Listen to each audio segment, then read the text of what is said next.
कहानी की शुरुआत में हमें कुछ लोगों को दिखाया जाता है जिन्हें बुरी तरह टॉर्चर किया जा रहा था। एक आदमी खौलता हुआ पानी उन लोगों के शरीर पर डाल देता है, जिस कारण उनकी चमड़ी छिल जाती है। कुछ लोगों को तो ये लोग जिंदा जला देते हैं, तो कुछ को घंटों तक पानी में डुबाकर मार दिया जाता है। क्रिस्टोफर फेरेरा नाम के एक प्रीस्ट भी उन्हीं लोगों में से एक थे, जिन्हें उन लोगों को टॉर्चर होते हुए देखते रहने के लिए मजबूर किया जाता है, क्योंकि उनके कहने पर ही इन सब लोगों ने क्रिश्चियन धर्म को अपनाया था, जिसकी इन्हें सजा मिल रही है। साल 1663 वो समय था जब जापानी लोग अपने देश में किसी भी रिलीजन को फैलने नहीं देते थे, और जो कोई भी अपना धर्म बदलने की कोशिश करता था उसे ये लोग मौत के घाट उतार देते थे। अब कुछ लोगों को जीसस क्राइस्ट की तस्वीर को पैरों तले कुचलने को कहा जाता है। जिन लोगों ने उस पर पैर रख दिया उनकी जान बख्श दी गई, लेकिन जो लोग ऐसा नहीं करते उन्हें बहुत टॉर्चर किया जाता है और फिर मार दिया जाता है। इसके कुछ साल बाद हम दो और पादरियों को देखते हैं जो क्रिस्टोफर फेरेरा के स्टूडेंट्स हैं। एक इटालियन पादरी उन दोनों को एक लेटर दिखाते हैं जो उन्हें फेरेरा ने जापान से भेजा था। उसे पढ़कर उन्हें पता चलता है कि फेरेरा जापान में अपना धर्म बदलकर ईसाई से बुद्धिस्ट हो गए थे। ये सुनकर उन दोनों को यकीन नहीं हुआ, क्योंकि फेरेरा जीसस के लिए अपनी जान दे देते, पर वह कभी उन पर अपना विश्वास नहीं खोते। वो जापान जाकर उनसे मिलना चाहते थे, पर वो इटालियन पादरी उन्हें ऐसा करने की परमिशन नहीं देते। वे कहते हैं कि वो जगह ईसाइयों के लिए बहुत खतरनाक है। अगर तुम दोनों वहाँ गए तो तुम्हारे साथ भी वही होगा जो फादर फेरेरा के साथ हुआ है। लेकिन इसके बावजूद वो दोनों वहाँ जाने की जिद करते हैं, जिसके बाद पादरी मान जाते हैं। अब अगले दिन वो दोनों एक चाइनीज आदमी के पास जाते हैं जो उन्हें गैर कानूनी तरीके से जापान ले जाएगा। रास्ता बताने के लिए वे लोग अपने साथ एक जापानी आदमी को भी ले लेते हैं। इस आदमी का नाम किचिरो है और इसके परिवार को भी जापानी लोगों ने ईसाई धर्म अपनाने के लिए जिंदा जला दिया था। कई दिनों के सफर के बाद वो तीनों जापान पहुंचते हैं, जिसके बाद किचिरो दबे पांव पानी में उतरता है और उन्हें चुपचाप अपने पीछे आने को कहता है। उसके पीछे चलते चलते किचिरो अचानक कहीं गायब हो जाता है। उन्हें लगा कि उसने उन्हें धोखा दिया है, पर ऐसा नहीं था।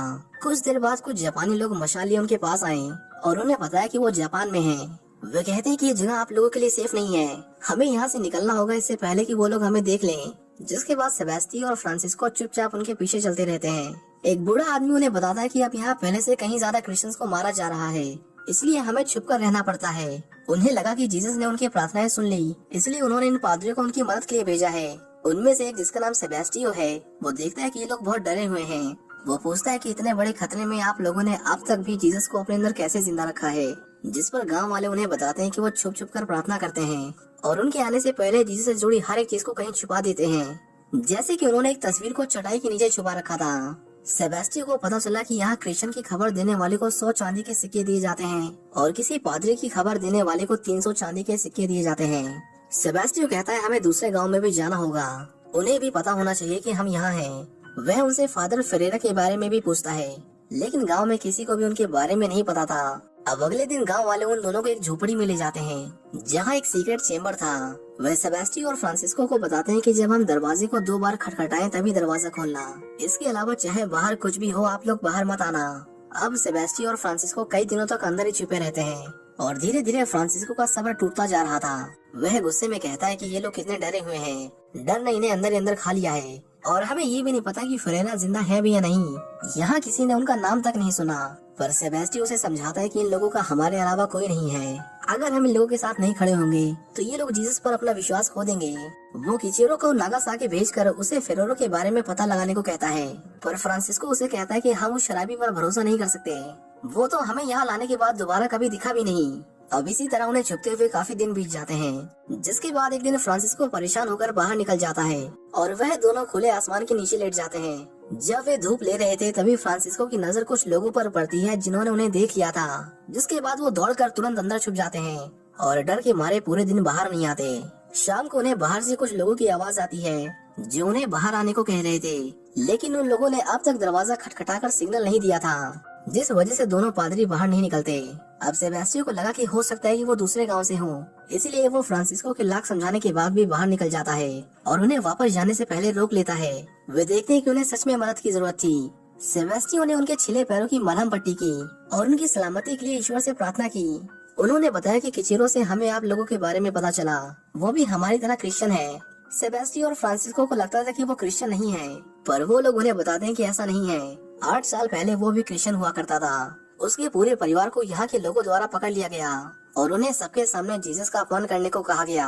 सबसे पहले किचिरो ने जीसस की तस्वीर पर पैर रखकर अपनी जान बचा ली, लेकिन उसकी पत्नी समेत उसके पूरे परिवार ने ऐसा नहीं किया। जिस वजह से उन्हें उसकी आंखों के सामने जिंदा जला दिया गया। ये सब जानकर पादरियों को किचेरो के बारे में बहुत बुरा लगा। वो अगले दिन हर एक गाँव में जाकर दूसरे क्रिश्चियंस का भी हौसला बढ़ाना चाहते थे। पर अभी जिस गांव में वे थे उस गांव का मुखिया मोकिची उन्हें वहां जाने से रोकता है।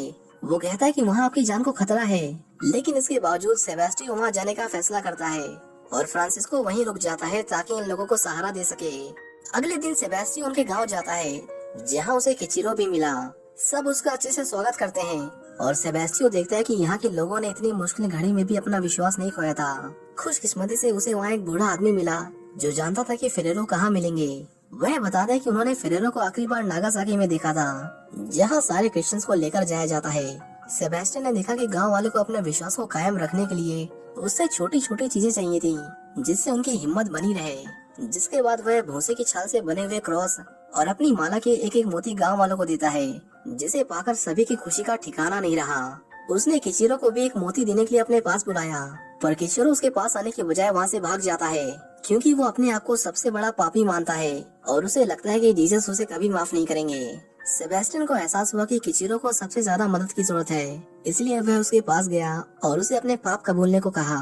किचिरो उसे कन्फेशन करते वक्त रोने लगता है, जिससे पता चलता है कि सालों से वो अपने अंदर कितने गहरे दुख को समेटे बैठा था। वहीं दूसरी तरफ हम एक बूढ़े आदमी को देखते हैं जिसे कुछ जापानीज लोगों ने पकड़ लिया था। ये वही लोग हैं जो गांव में क्रिश्चियंस को साफ करने का काम करते थे। मोकिची कहता है कि हम बुद्ध के मंदिर में प्रार्थना करते हैं और हर साल टैक्स भी भरते हैं, तो फिर हमारे साथ ऐसा क्यों किया जा रहा है।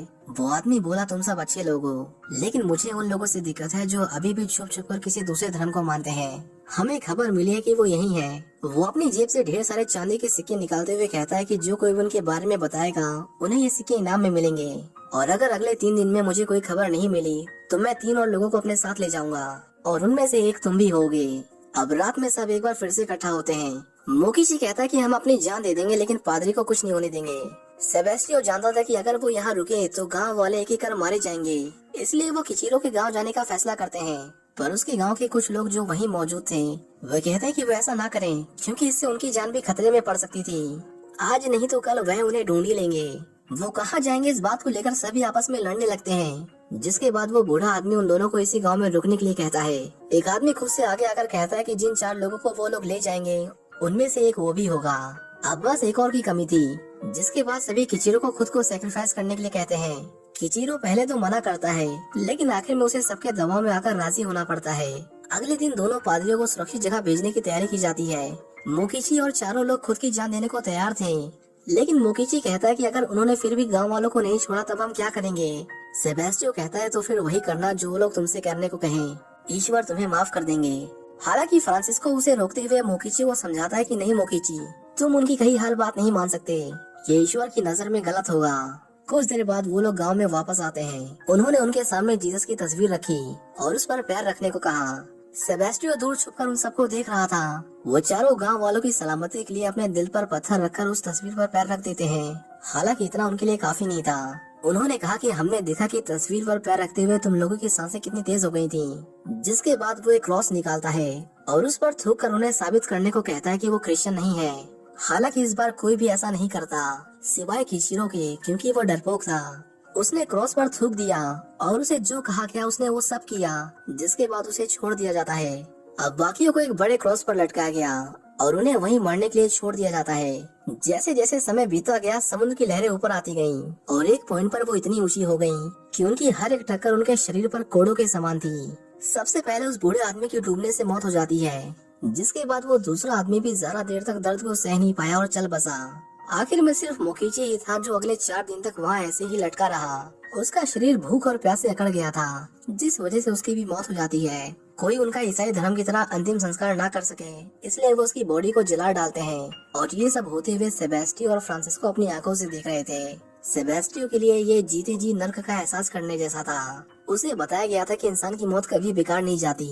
जीसस मरने वाले की प्रार्थनाएं जरूर सुनते हैं, लेकिन आज वो खुद से ये पूछने पर मजबूर हो गया था कि क्या जीसस को मरने वालों की चीखें भी सुनाई देती हैं या नहीं।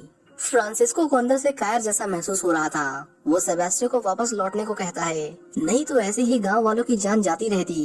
पर सेबेस्टियो फादर फेरेरो को ढूंढने के बाद ही यहाँ से वापस लौटने वाला था।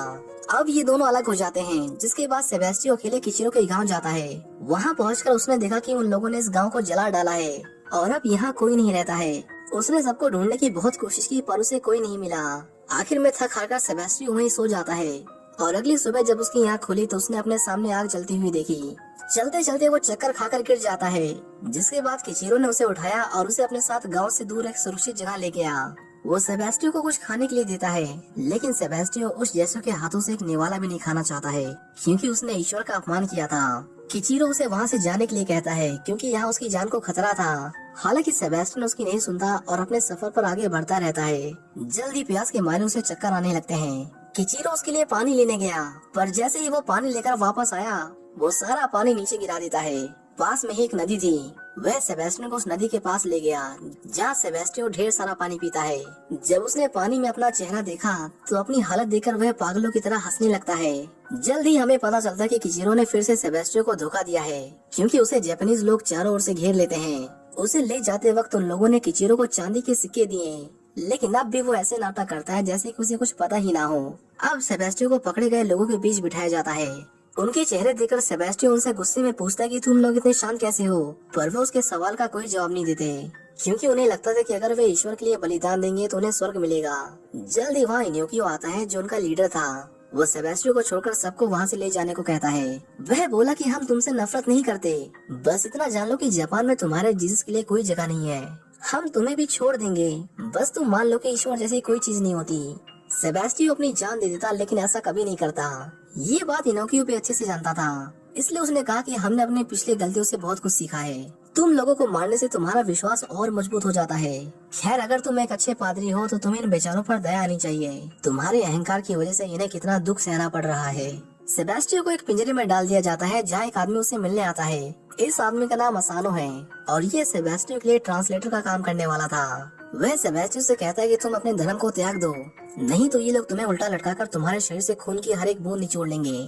बातों ही बातों में वह फेरेरा का जिक्र कर देता है, जिन्हें भी इसी तरह टॉर्चर किया गया था, लेकिन उन्होंने अपना धर्म त्याग दिया और अब यहाँ उनके पास अपना खुद का एक परिवार है। इसके बाद सेबेस्टियन को बांधकर गांव भर में घुमाया जाता है, जहाँ लोग उस पर पत्थर फेंकते हैं और उसे गालियाँ देते हैं। इसके बाद उन सबको इनोकियो के पास लाया जाता है। वह उसके यहाँ तक आने की हिम्मत से बहुत प्रभावित हुए थे और नहीं चाहते थे कि अब उसे और तकलीफ से गुजरना पड़े। वो कहते हैं कि जिस धर्म की शिक्षा तुम लोग देते हो वो शायद पुर्तगाल और स्पेन में सच माना जाता होगा, लेकिन हमने तुम्हारे रिलीजन को अच्छे से स्टडी किया है और इस नतीजे पर आए हैं कि यहाँ जापान में ये रिलीजन किसी काम का नहीं। जैसे बिल्कुल एक पेड़ होता है जो एक देश की मिट्टी में उगता है, वहाँ फलता फूलता है, लेकिन अगर उसे किसी दूसरे देश की मिट्टी में लगाओ तो वह मुरझा जाता है। ठीक वैसे ही तुम्हारा रिलीजन यहाँ जापान में पनप नहीं सकता। हालांकि सेबेस्टियन उनसे सहमत नहीं था। वो कहता है कि यहाँ पहले 3 लाख से भी ज्यादा क्रिश्चियन थे, लेकिन तुम लोगों ने उन्हें मारा, उन्हें टॉर्चर किया और जबरदस्ती कन्वर्ट किया। अब इनोकियो उससे और बहस नहीं करना चाहता था, जिसके बाद वो उसे वापस पिंजरे में डाल देते हैं। अब एक दिन किचीरो उससे मिलने आता है।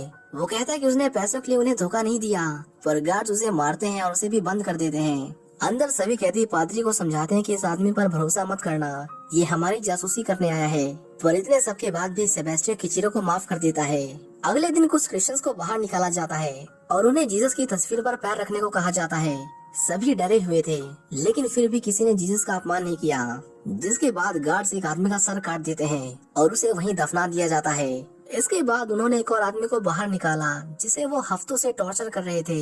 ये आदमी तुरंत जीसस पर पैर रख देता है, जिसके बाद उसे छोड़ दिया जाता है। शाम को सेबेस्टियन को एक बार फिर से इनोकियो के सामने लाया गया। इनोकियो उसे एक आदमी की कहानी बताते हैं जिसकी 4 बीवियां थीं। वह कहते हैं कि ये चारों बहुत सुंदर थीं, लेकिन फिर भी आपस में बहुत लड़ती थीं। और एक दिन उस आदमी ने परेशान होकर उन चारों को अपने महल से बाहर निकाल दिया, जिसके बाद उसकी जिंदगी में शांति और खुशहाली वापस लौट आई। वह सेबेस्टियन से राय लेते हुए पूछते हैं कि तुम्हारे हिसाब से उस आदमी ने सही किया या नहीं, जिस पर सेबेस्टियन बोलता है कि उसने सही किया, यकीनन वो एक समझदार आदमी था। इनोकियो कहते हैं कि अब उस आदमी को तुम जापान समझो और उन 4 बीवियों को इंग्लैंड, स्पेन, हॉलैंड और पुर्तगाल। अगर हम इन देशों को बिल्कुल उन झगड़ालू बीवियों की तरह यहाँ से भगाना चाहते हैं तो इसमें क्या गलत है। चारों साथ में रहे तो सिर्फ बर्बादी ही आएगी। जापान में बाहर से आने वालों के लिए कोई जगह नहीं है। अब अगले दिन सेबेस्टियन देखता है कि वह लोग क्रिश्चियन लड़कियों को जबरदस्ती अपने साथ ले जा रहे हैं। कुछ देर बाद उसे भी साथ चलने को कहा जाता है, जिसके बाद उसे समुद्र के किनारे लाया गया, जहाँ वो उसे कुछ दिखाने वाले थे। कुछ देर बाद सेबेस्टियन फ्रांसिस्को को देखता है, जिन्हें इन लोगों ने पकड़ लिया था। वह उन लड़कियों के हाथ पैर बांधकर उन्हें गहरे पानी की ओर ले जाते हैं और फ्रांसिस्को को कहा जाता है कि अगर तुम अपने धर्म को त्याग दोगे तो उनकी जान बच जाएगी। हालांकि फ्रांसिस्को ऐसा नहीं करता, जिसके बाद वह लोग उन लड़कियों को पानी में फेंक देते हैं। फ्रांसिस्को उनकी जान बचाने के लिए उनके पास जाता है, लेकिन वो लोग उसे भी पानी में डुबाकर मार डालते हैं। सेबेस्टियन को दूर खड़ा करके ये सब देखने के लिए मजबूर किया जाता है, और जब वह फूट फूट कर रोने लगा तब असानो उसे कहता है कि तुम कैसे पादरी हो, तुम अपने स्वार्थ के लिए इन मासूम लोगों को मारने दे रहे हो, क्या तुम्हारा भगवान यही चाहता है?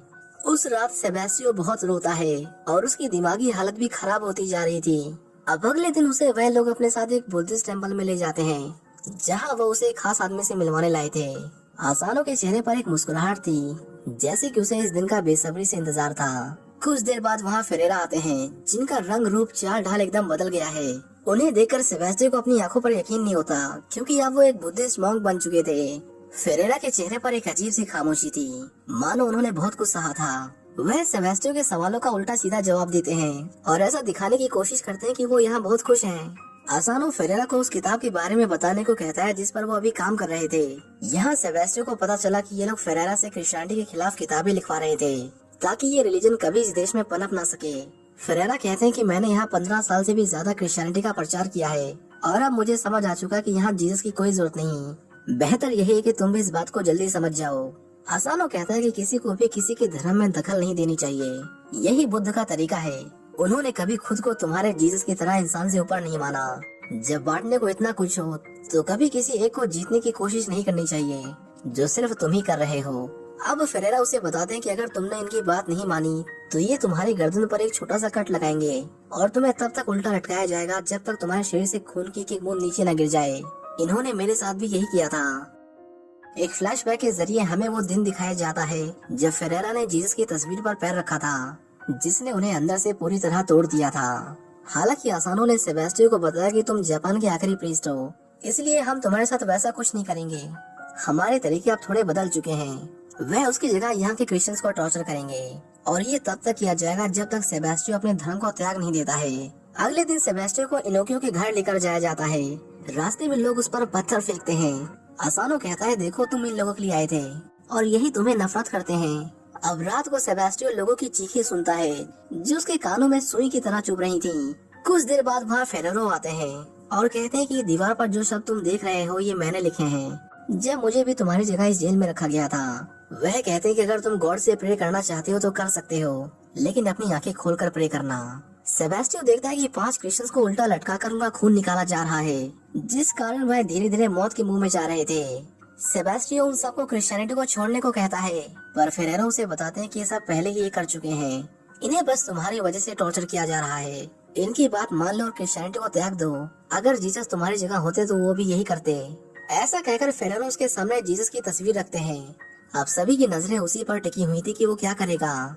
सेबेस्टियन ने जीसस की ओर देखा और उसे एक आवाज सुनाई दी, मानो जीसस खुद कह रहे हो कि मेरे ऊपर पैर रख दो।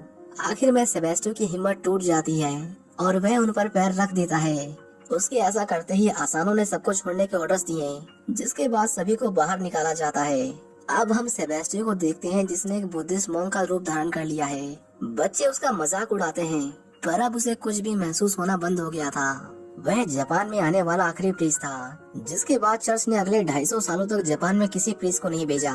सेबेस्टियन का काम था बाहर से आने वाली किसी भी रिलीजियस, खासकर क्रिश्चियनिटी से जुड़ी चीजों को देश में न आने देना। जापान में सिर्फ डच और यूरोपियंस को ही व्यापार करने की अनुमति थी। हम यहाँ एक आदमी को देखते हैं जो ये सब विटनेस कर रहा था। जल्द ही फेरेरो की भी मौत हो जाती है, जिसके बाद सेबेस्टियन को सारी जिम्मेदारी संभालनी पड़ी। एक दिन इनोकियो सेबेस्टियन को अपने पास बुलाते हैं और उसे बताते हैं कि दूर कहीं एक जापानीज आदमी की मौत हुई है। उसकी एक बीवी, एक बेटा और एक नौकरानी है। आज से तुम जापान में उसके नाम और उसकी पहचान के साथ रहोगे और उसकी पत्नी अब तुम्हारी पत्नी है। वो यह भी बताते हैं कि हमने गांव में कुछ क्रिश्चियंस को छोड़ दिया है ताकि तुम्हें अच्छा लगे। इसी तरह सालों बीत जाते हैं और सेबेस्टियन अब बूढ़ा हो चुका था। जापानीज लोग हर कुछ महीनों में उसे जीसस की तस्वीर पर पैर रखवाते थे ताकि उसका विश्वास फिर से न लौट सके। हम किचिरो को देखते हैं जिसने अभी तक सेबेस्टियन को साथ नहीं छोड़ा था। हालांकि एक दिन वह अपने पास एक धार्मिक तस्वीर रखते हुए पकड़ा जाता है, जिसके बाद वह दोबारा कभी दिखाई नहीं दिया। साल 1662 में सेबेस्टियन की भी मौत हो गई और कहा जाता है कि उसकी मौत पर उसकी पत्नी की आंखों से आंसू की एक बूंद नहीं गिरी। एक आदमी जो कभी सेबेस्टियन हुआ करता था, वह आखिर में उसी रूप में ढल गया जैसा कि वे उसे देखना चाहते थे। आखिर में सेबेस्टियन की बॉडी का बुद्धिस्ट रीति रिवाजों के साथ अच्छे से अंतिम संस्कार किया जाता है हम उसके हाथ में एक क्रॉस देखते हैं जिसे उसने सालों से सबसे छुपा कर रखा था, जो उसी के साथ जलकर एक रहस्य बन गया। इसी के साथ ये सच्ची कहानी यहीं पर खत्म हो जाती है। उम्मीद करता हूँ कि आपको ये मूवी पसंद आई होगी। Thank you for watching, see you in the next one.